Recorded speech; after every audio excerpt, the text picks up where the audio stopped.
Welcome. This is Generous Theology.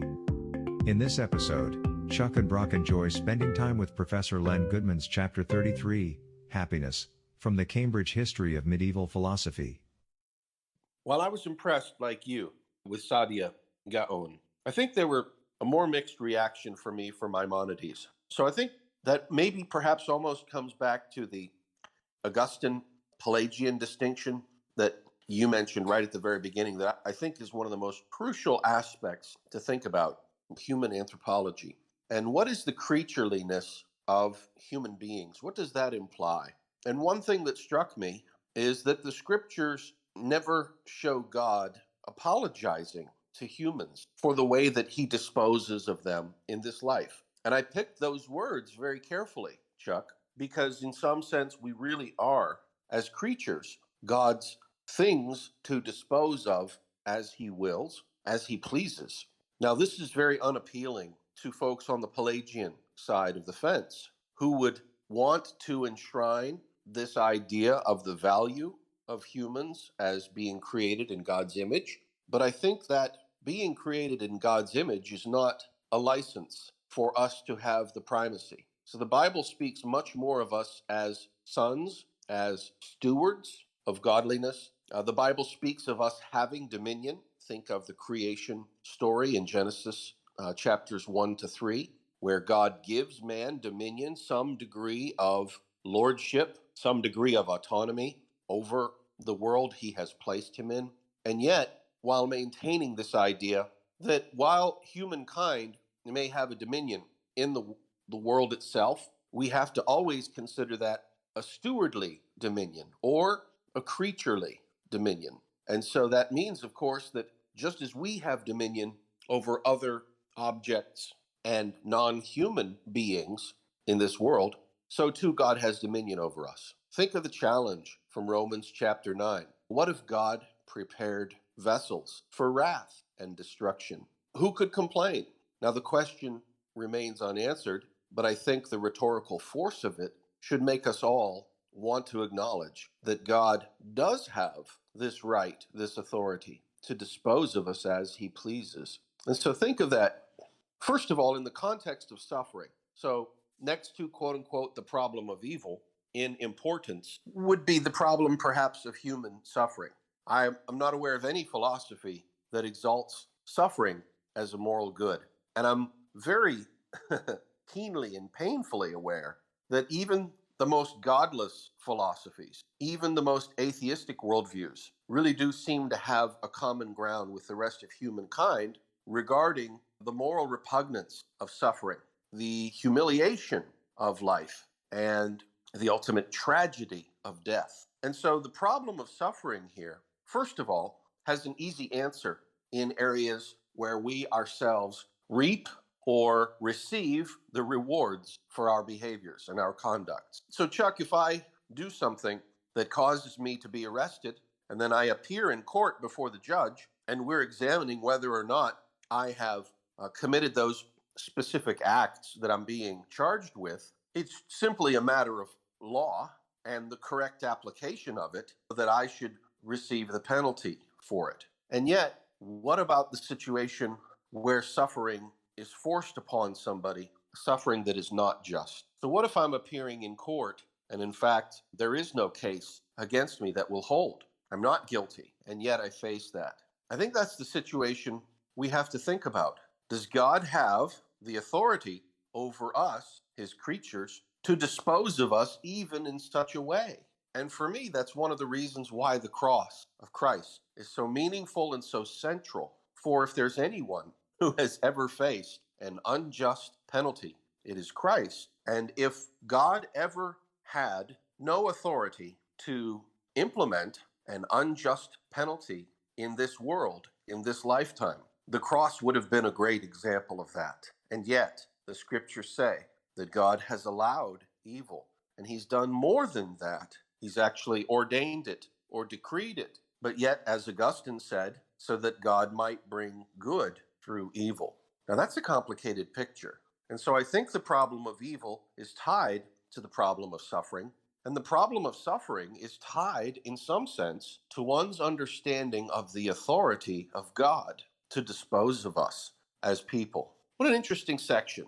I was thinking about that when reading about these thinkers, and I just wanted to talk to you about it because I think that really leads me to a reverent fear of God, to looking at him in a way that I hope doesn't let me presume upon him, or doesn't let me treat the holy God like he's my quote unquote buddy.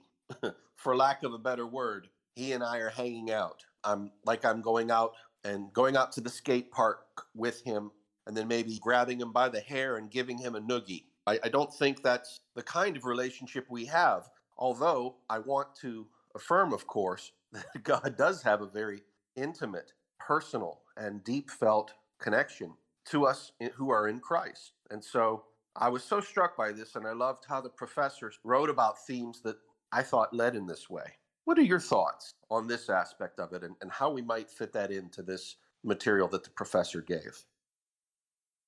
Yeah, a couple things. What I really appreciate about what you've just said is it really does tie so well into that earlier picture that you drew, philosophers trying to think about the problem of evil and the problem of suffering from the inside versus from the outside, right? And from the outside, we get this imperfect and strained view of things because we try to set ourselves outside in a way that we really can't as creatures. But from the inside, we can see that. And from the inside, then, of course, the focus is all on God as the creator and as the sustainer, as the judge, but also the redeemer.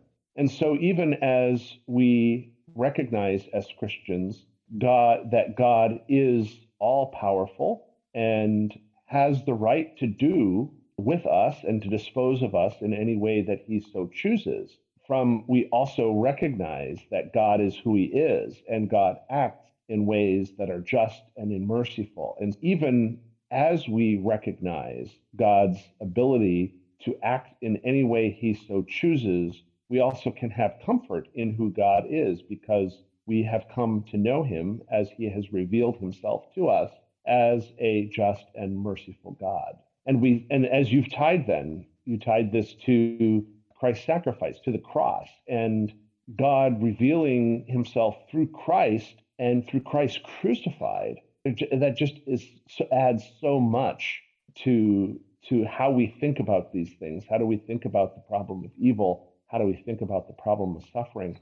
And I know we're probably going to run out of time, but what I also felt that discussion was such a good transition to the section on Christian philosophers. And there are some things we can get into, some of the things that Goodman had to say, but one of the folks that Goodman writes about in his section on Christian philosophers was Anselm. And Anselm, I think, understood this idea of being an insider, of being impacted by sin, not simply as this philosophical topic, but as something that he has a soul that's as Goodman writes is corroded by sin and leathered over by vice. And he gives this quote from Anselm: "I acknowledge, Lord, and give thanks that you have created your image in me, so that I remember you, think of you, love you.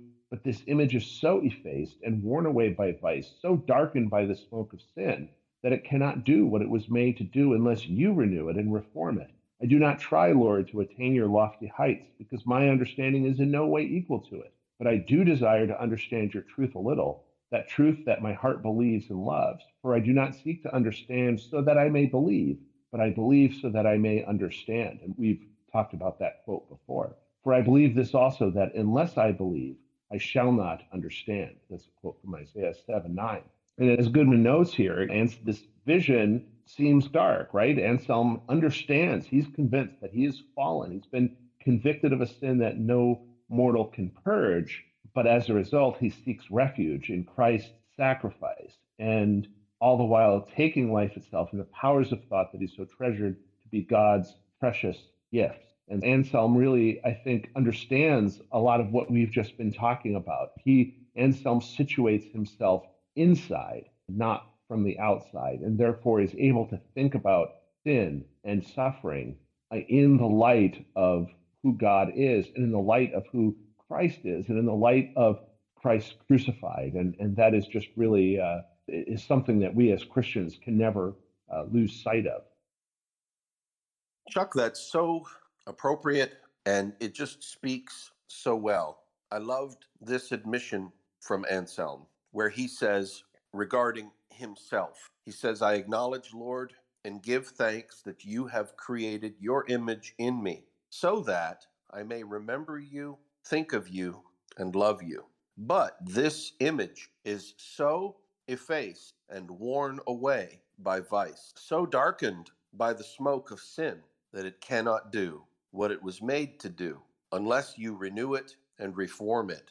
What a beautiful way of stating that. I think people who read Tolkien's Lord of the Rings and Silmarillion writings, his legendarium, as it were, about this world of Middle Earth that he created. One of the things that many readers of Tolkien are struck by is something called the long defeat.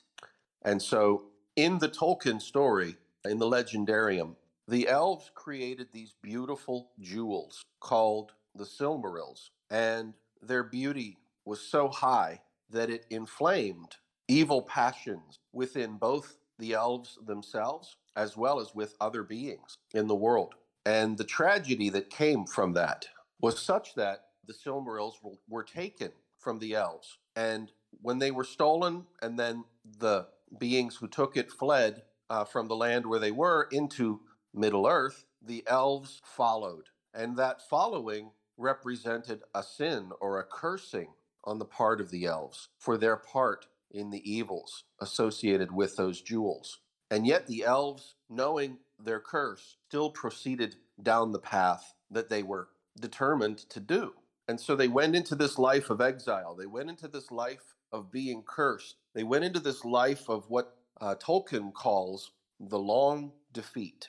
And so over the 3 ages of the history of Middle Earth, it's almost nothing but an uninterrupted series of defeats where the best outcome the elves seem to be able to have is some form of temporary victory, or maybe just breaking even. But the cost associated with that, over and over again, the elves are slain, they're killed, they fall into the toils and weariness of life, and the blessedness that they had originally is never there. It's not theirs, and it's so tragic. And so I think about, your life, my life, every single person who's ever lived, how we come into this context. And the context is that while we have an image of God, while we are created in an image of God, let's say, the image is so worn away by our own vice that it cannot do what it was made to do.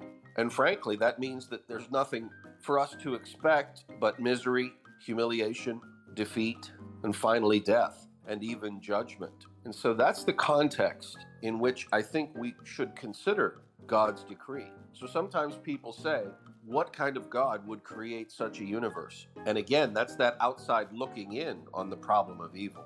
But if we place ourselves in the midst of all of things, and if we take this look, this hard look at our own selves, at our inner selves, we find that in our flesh doth no good thing. And the long defeat is the only thing that makes sense in a justice-oriented sort of way, which is why the fact that God's mercy over and top of his justice shines so bright. And Chuck, I think we really made some good hay here. This was a beautiful chapter and some wonderful sections. Any other sort of last thought here before we close for this particular time?